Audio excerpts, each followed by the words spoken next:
You guys ready for a great performer? Oh, yeah! Check out his website, it's very, very funny. Matt Ruby, everybody. Matt Ruby, everybody. A strange thing happened to me today. I was walking down the street, a butterfly landed on my arm, and I looked at it closely. And on its lower back, it had a tattoo.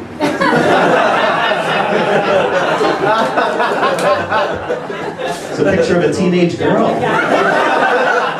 Fashion Week! Fashion Week, who can keep up? Then I saw a dolphin swim by, it had a Celtic armband tattoo. Because dolphins are rarely Irish, so that's strange. I'm gonna confess something to you guys, I was moved and I started crying, and I looked at my teardrops. They all had tattoos of little Hispanic inmates. Topsy-turvy world, guys. That's my point. Topsy and turvy. How come when people have really good weed, they always want you to smell it first? That's not how you do that drug. You realize that, right? That's like being, oh, this cocaine is amazing. You gotta listen to it. Really? Oh, you know, that does sound like misplaced confidence. And shitty electronic music. It must be good. It must be good stuff. Anyone else think it's weird that the word anal means you're doing this filthy sex act, or you're incredibly neat? Yeah, I'm either putting my penis where you shit, or I really like organizing my sock drawer. One of the two. You know, you say tomato. You know, if you are anal, you hate anal. It seems strange. Well, there's probably some guy who makes it work. He's like, Nancy, I told you, I have to have sex with your body parts in alphabetical order, okay? Can you not start with your aorta, now can I? No. I came across a strange porn website the other day. The name of it was strange. It was comeinmymouth.info.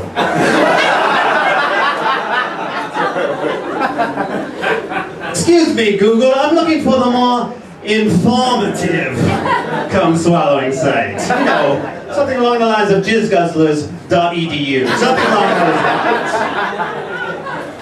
Ridiculous. I saw an interesting ad on the subway. All it said in really big letters, "What's the deal with Travel Zoo?" Question mark. I don't know, advertisement? Thanks for the homework, though. Is this something that's happening now? Ads that just ask rhetorical questions? I'm gonna see another tourism ad. Puerto Rico. Is it safe?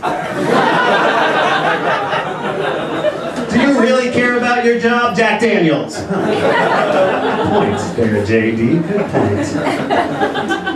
Got theories, guys. I've got theories. I think you can tell how crazy a woman is by the size of her purse. Because women with small purses, they know when they're going home. Women with big purses, not so sure. Not so sure. Like, I might go meet some friends, I might go to a show, I might have sex with a stranger, I don't know. And that's why I need a duffel bag. Filled with flip-flops, Luna bars, smart water, and Xanax. That's what I need, because you've got to be prepared when you're insane. That's the way it works. How to be prepared. I don't know, I say the wrong thing sometimes. I was dating a girl and I said to her, "You are the prettiest girl in America." I don't know why I added in America. I thought being specific would help. She's like, most people, if they're going to get that compliment, would have said prettiest girl in the world. Now at that point I should have said, "Oh, thanks for letting me know." Instead I said, "Oh, so my ridiculous lie wasn't a gross enough exaggeration for you?" My bald-faced lie, still wearing a toupee. That didn't work out. She wound up moving out of our apartment, this is true or not. She came across a shoebox filled with nice notes and cards that I'd given her early on in the relationship. There were like 5 of them on the living room table and said to me, "I just thought you might want to see how nice you were back when you liked me." Ouch, ouch. And ladies, you gotta understand, that's not completely fair, because guys, we can't collect all the things we liked early on in a shoebox. I can't be like, "Honey, look what I found." It's a shoebox that's filled with you not crying for no reason. How nice you were? Back when you liked me? It doesn't work. It does not work at all. guy's from Israel. A friend of mine found this out. Asked me about dual citizenship, and I'm like, no, just American, born and raised here. The guy said to me, you know, you should really get an Israeli passport. That way, if things get really fucked in America, you'll have a safe haven. So Israel will be my safe haven. Which worked out great, because it's right near my vacation home in Darfur. So that'll be terrific, very convenient for me. Guys, when it comes to sex, don't overthink it too much. Don't overthink the sex. I know said that when he's in the bedroom with a girl, there's a few moves he can't do because he just feels like they're too cliche. Feels like they're too cliche. I don't know, I was at the bedroom, one place where it's okay to play the hits.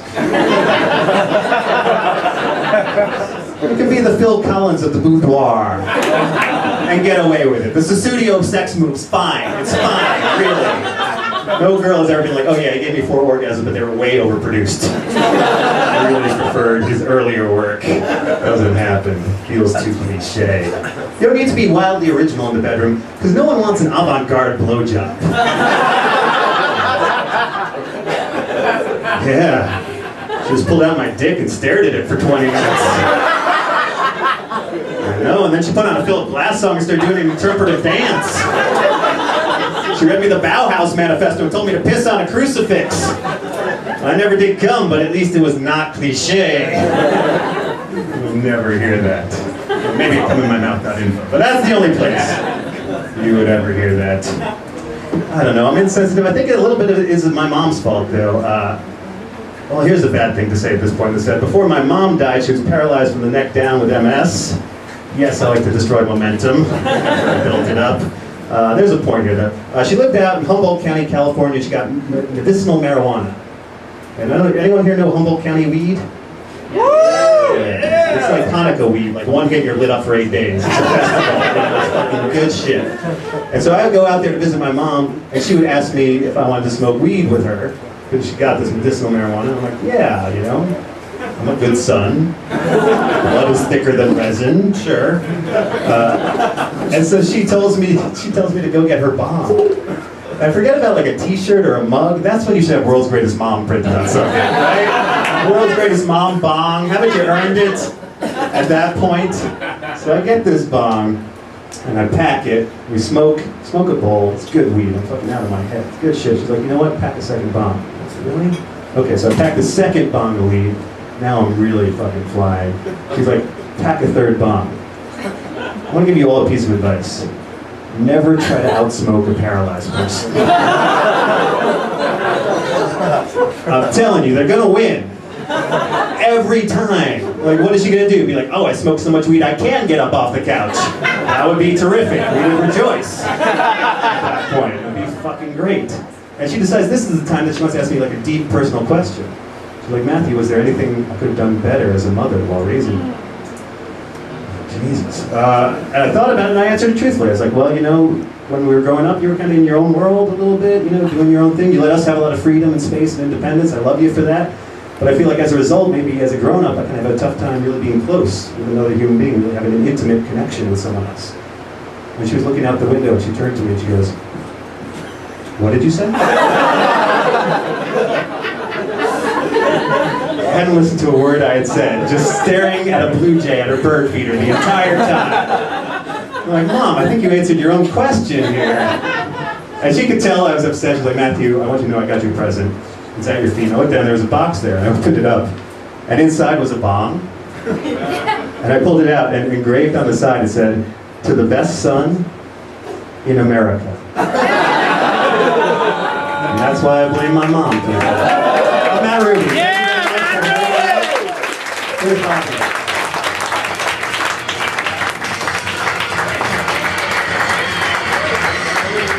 Ruby, one more time. That's not a year. That was great.